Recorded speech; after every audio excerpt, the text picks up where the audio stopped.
आज की क्लास में हम आपके साथ डिस्कस कर रहे हैं एक्सेल के कोड कंसेप्ट में हमारा वर्कशीट का कौन सा कंसेप्ट है। राहुल जी, क्या मुझे सुन पा रहे हैं आप?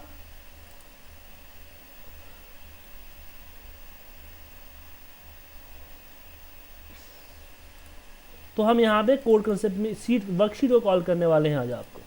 तो यहाँ पे आते हैं इंसर्ट में आते हैं मॉड्यूल्स को सिलेक्ट करते हैं। यहाँ पे जैसे हमने बताया था, हमने लास्ट क्लास में वर्कबुक पे हैंडल किया था। अब यहाँ पे शीट की बात आती है कि शीट को किस तरीके से हमें हैंडल करेंगे। देखिए, सबसे पहले हम शीट की कॉलिंग मेथड को जानते हैं। तो जितने भी शीट आप इंसर्ट करते हो, हर शीट का एक नेम है। एक नहीं, दो नेम होते हैं हर शीट का। पहला नेम होता है जो कि आपका होता है कैप्शन नेम, दूसरा आपका प्रॉपर्टी नेम होता है।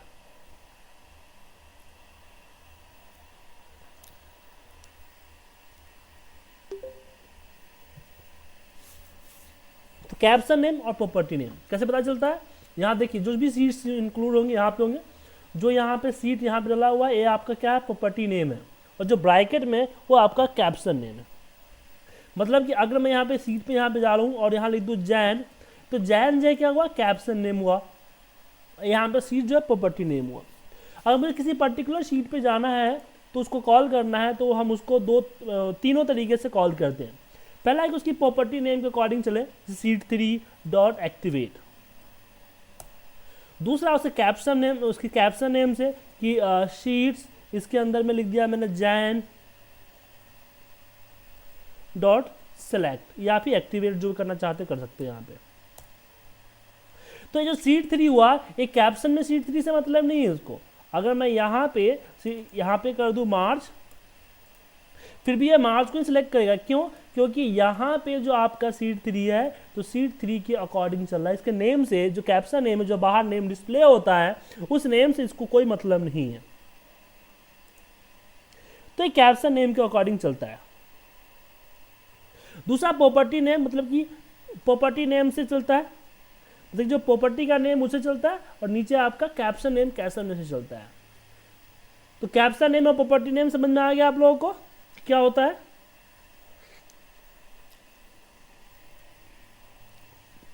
दिव्या जी, समझ में आया आपको?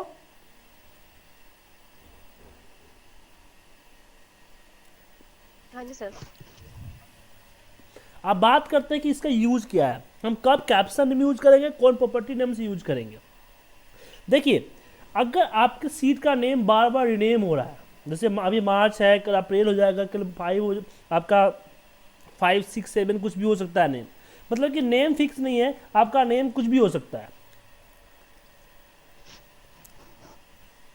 लेकिन सीट वही रहेगा, सीट को ऐड और डिलीट आप नहीं करोगे, सीट सेम रहेगा, और सीट है उसी को जस्ट रिनेम करते रहोगे आप। उस केस में हम इसकी प्रॉपर्टी, इसे क्या बोलते हैं, प्रॉपर्टी नेम से चलेंगे, कैप्शन नेम से नहीं चलेंगे। जैसे मान लीजिए ना कि ये जैन को हो रहा है, अगर मैं जैन की जगह यहाँ पे मैं कर दूं जैन यहाँ पे 15। अभी क्या है कि ये ऊपर वाला कोड आपका जो है, नीचे वाला जो कोड है आपका, एक कोड आपका एरर देगा, क्योंकि ये जैन नाम के सीट को ढूंढेगा। ठीक है? तो जब हमारे पास सीट रिनेम होते रहते हैं, तो उस केस में हम इसके कैप्शन नेम के अकॉर्डिंग नहीं, प्रॉपर्टी नेम के अकॉर्डिंग चलते हैं, जिससे हमारा कॉल होता है।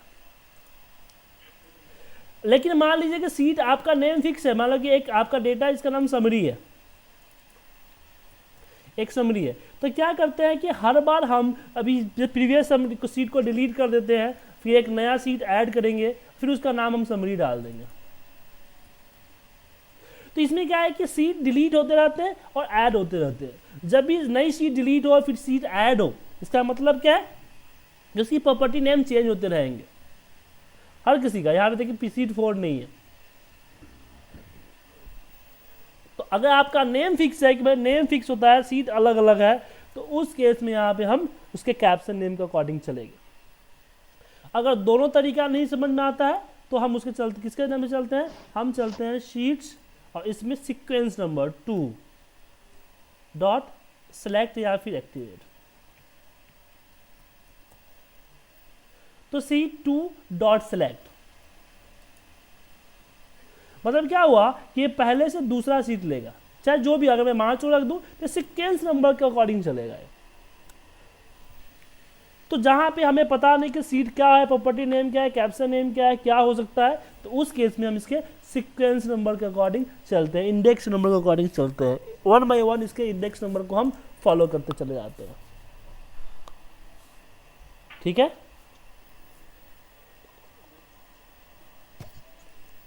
और अगर जो एक्टिव शीट को कॉल करना है तो एक्टिव शीट जस्ट डालते हैं।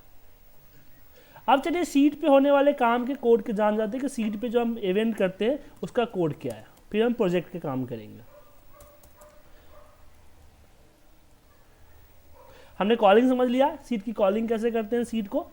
अब जैसे शीट को एक्टिवेट करना है तो जस्ट यहाँ पे लिखेंगे शीट, जो भी शीट का मेथड यहाँ से अपने हिसाब से कॉल करो, डॉट सेलेक्ट या फिर एक्टिवेट, सॉरी। अगर मुझे मान लो शीट नए ऐड करने हैं, यहाँ पे डालेंगे शीट्स डॉट ऐड, एक नई शीट ऐड हो जाती है। लेकिन मैं एक नई शीट जो ऐड करना चाहता हूँ, ये कहाँ ऐड करेगा, ये ऐड करेगा जो शीट एक्टिवेट है उससे पहले। मैं चाहता हूँ एक पर्टिकुलर शीट से पहले हो, तो स्पेस मारिए, यहाँ नीचे एक्सप्रेशन आ रहा है बिफोर आफ्टर काउंट। अगर बिफोर करना है, पहले करना है, जो शीट का करना है वो शीट यहाँ पे डाल दिया कि शीट्स, यहाँ पे मान लीजिए मुझे जनवरी के इस पे करना है, मार्च के पहले करना है, तो यहाँ पे इन्वर्टेड कॉमा में मार्च दे दिया, तो ये मार्च के पहले होगा। नहीं, मुझे मार्च के बाद करना है तो मुझे आफ्टर करना पड़ेगा। तो मैं आफ्टर पे कैसे जंप करूंगा, दो तरीके हैं। एक तो आप सिंपल कॉमा लगा दोगे तो आफ्टर पे जंप कर जाओगे, या फिर आप इस तरह से लिख भी सकते हो, आफ्टर सेमीकोलन इक्वल टू, यहाँ पे शीट्स, यहाँ पे दे दीजिए जो भी मार्च वगैरह है वो।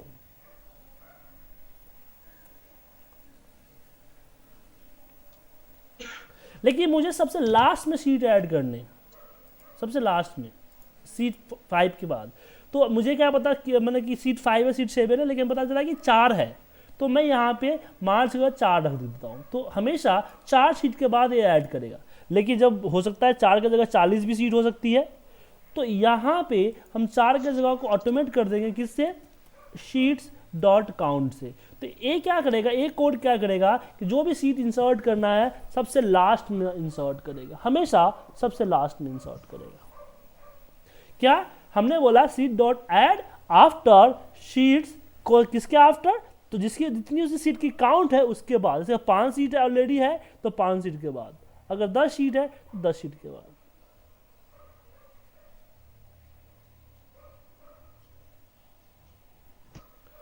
यहां से ऐड होगा। अब एक बार में एक ही सीट ऐड होता है। अगर आपको एक से ज़्यादा सीट ऐड करनी है तो इसी में लिखिए काउंट, दिख रहा है आपको, काउंट, काउंट में सेमीकोलन इक्वल टू हमने बोल दिया 5, तो ये क्या करेगा, 5 सीट ऐड करेगा, 5 सीट, 5 सीट।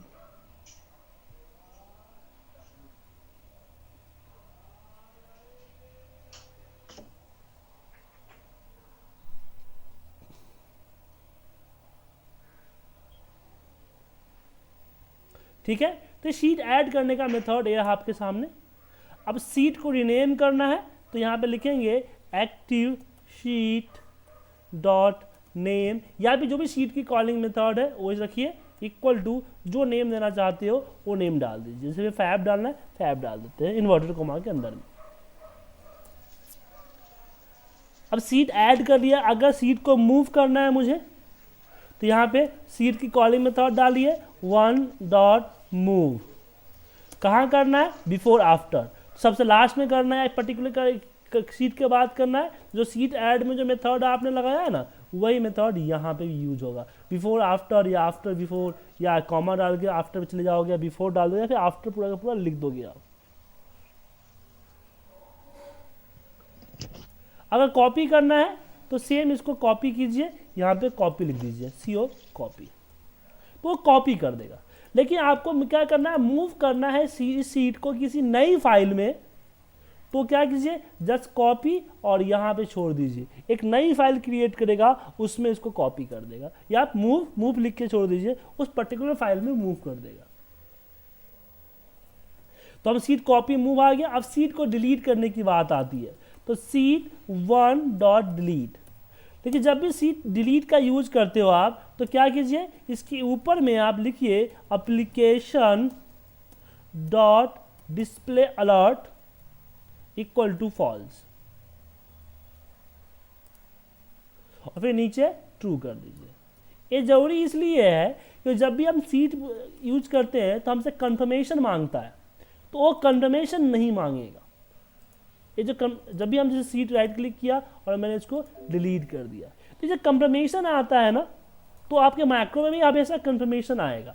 तो इस कंफर्मेशन को स्किप करना चाहते हैं तो ऊपर में आपको कोड लिखना पड़ेगा कि application dot display alert equal to false, और फिर यहाँ पे नीचे कर दीजिए एप्लीकेशन अलर्ट ट्रू। तो आपको जब भी सीट डिलीट कीजिए तो इस मेथड का यूज कीजिए। इससे क्या होगा कि जो है वो जो आपका क्या बोलते हैं जो अलर्ट आता है, डिस्प्ले अलर्ट आता है, जो कंफर्मेशन आता है, वो कंफर्मेशन आपसे नहीं मांगेगा। आगे चलते हैं। हमने सीट ऐड करना सीखा, सीट को रिनेम करना सीखा, मूव एंड कॉपी करना सीखा, डिलीट करना सीखा। अब बारी आती है हिडन करने की, कि सीट को अगर हिडन करना है तो उसके लिए क्या कीड होगा। सीट 1 डॉट विजुअल, यहाँ पे इक्वल टू सीट हिडन करना है तो एक्सेल सीट हिडन। अगर आपको एक और है इसमें वेरी हिडन, वेरी हिडन। अब हिडन और वेरी हिडन में क्या अंतर है? देखिए अगर हम नॉर्मल हिडन करते हैं तो कोई भी यहाँ से इसको अनहाइड कर सकता है। जैसे हमें नॉर्मल हाइड मतलब कि राइट क्लिक करके हाइड कर दिया, जो हिडन है आपका, उसको कोई भी यहाँ से अनहाइड कर सकता है।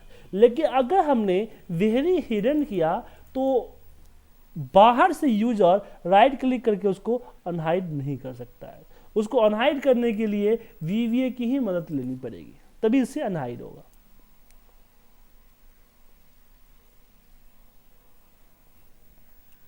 तो यहाँ पे अनहाइड करने के लिए क्या यूज करेंगे, यहाँ पे लिखेंगे एक्सेल सीट विजुअल, वो आपका अनहाइड हो जाएगा। सीट को प्रोटेक्ट करना है तो सीट 1 डॉट प्रोटेक्ट, जो भी प्रोटेक्ट है आपका प्रोटेक्ट, और फिर यहाँ पे पासवर्ड डाल दीजिए, और जो ऑब्जेक्ट आपको रखना है उस पर ट्रू फॉल्स आपको लगाना है। तो ये ट्रू फॉल्स क्या होता है कि राइट क्लिक करके जब हम प्रोटेक्ट शीट करते हैं तो ये सारे चेकबॉक्स है ना, इन चेकबॉक्स पे क्लिक करना, जहां आपको क्लिक करना है वहां आप ट्रू लिखते चले जाइए। कानून जानने के कारण गांधी को अपने ऊपर पूरा भरोसा था, लेकिन उनकी मीटिंग बुरी तरह से नाकाम हुई। ठीक है, फौरन ही इस नए कि वो इस मामले से दूर रहे, मगर गांधी जी उसका इशारा नहीं समझ पाए। गांधी जी को उसने जाने को कहा लेकिन वो नहीं गए। तब एक नौकर ने उन्हें जबरदस्ती घर से बाहर निकाल दिया। ये उनकी बहुत बड़ी बेइज्जती थी, राजनीतिक रूप से भी और पेशे के लिहाज से भी। इस घटना ने उन्हें और तोड़ दिया था। ठीक है सर।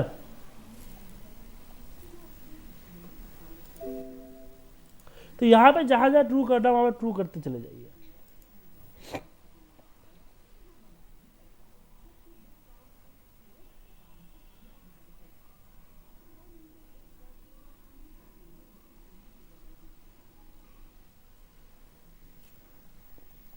तो हमने सीट को प्रोटेक्ट, अगर अनप्रोटेक्ट करना हो तो सेम यहाँ पे लिखेंगे sheet 1 dot unprotect.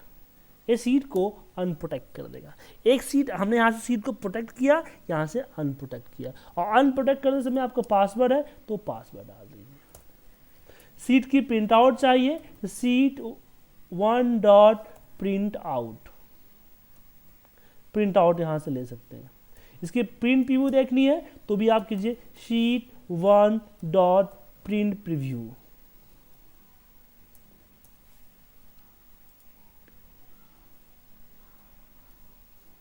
Dot print preview, print preview कर देता है।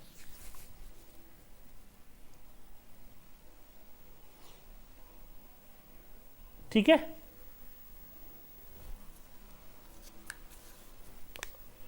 तो सीट पे हम और कुछ करते हैं, हाँ सीट का हम टैब कलर चेंज करते हैं, जो कि राइट क्लिक करके यहाँ से टैब, यहाँ से कलर लेते हैं।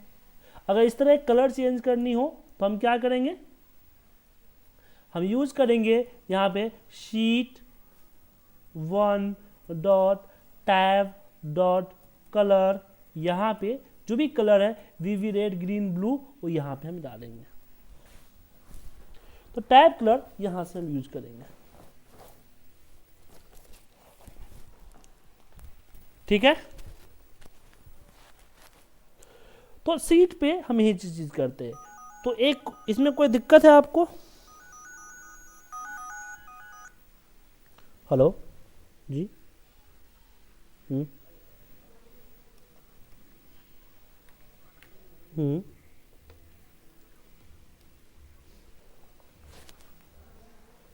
मैं बताता हूँ आपको। जब हम सीट को प्रोटेक्ट, अभी इसने रोहित जी ने, राहुल जी ने सवाल पूछा कि अगर आपके पास सीट में जब हम प्रोटेक्ट करते हैं तो प्रोटेक्ट करते समय बहुत सारे ऑप्शंस दिखते हैं। तो ऊपर में आप शायद आपने गौर से देखा नहीं, ऊपर कुछ पढ़ा हुआ है, allow all user for this worksheet to.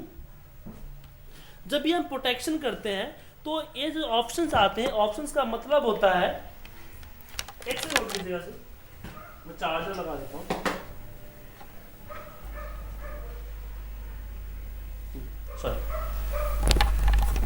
तो ये जो ऑप्शन आ रहे हैं ना, इसका मतलब है कि आफ्टर द प्रोटेक्शन हम क्या क्या अप्लाई करेंगे, क्या क्या अलाउ करेंगे। जैसे कि अगर मैं फॉर्मेट सेल पे क्लिक कर देता हूं और पासवर्ड डाल के ओके करता हूं तो यूजर हमारे सेल को फॉर्मेटिंग कर सकेगा पासवर्ड डालने के बाद भी। जनरली अगर हम अलाउ ना करें तो वो प्रोटेक्शन होने के बाद उस पर पासवर्ड को इरेज फॉर्मेटिंग नहीं कर सकता है। तो ये सारे अथॉरिटी होते हैं, अलाउमेंट्स होते हैं कि आप आफ्टर द प्रोटेक्शंस यूजर को क्या क्या अलाउ कर रहे हैं कि क्या क्या वो कर सकता है, ठीक है। रोहित जी इसमें चैटिंग फैसिलिटी भी है, अगर आपको कुछ पूछना हो तो आप चैट पे भी कह सकते हो।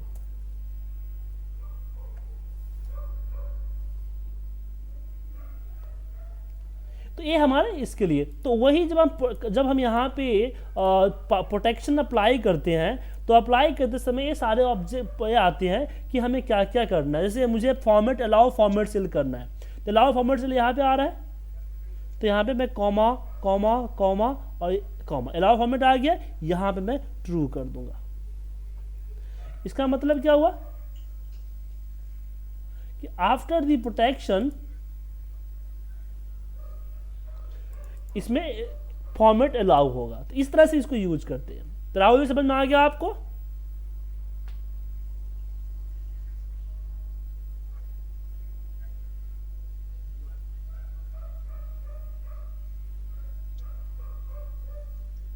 हेलो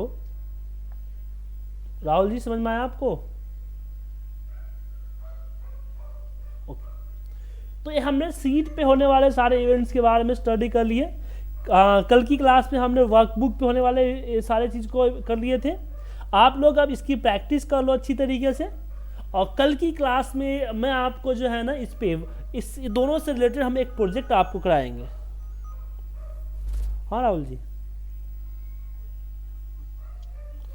अभी आपके जिस पे देखिए ना नेम के नीचे चैट लिखा होगा, चैट पे क्लिक कीजिए, आ जाएगा। हाँ उस पर क्लिक कीजिए, उस साइड में बॉक्स बन के आ रहा है गोल सा।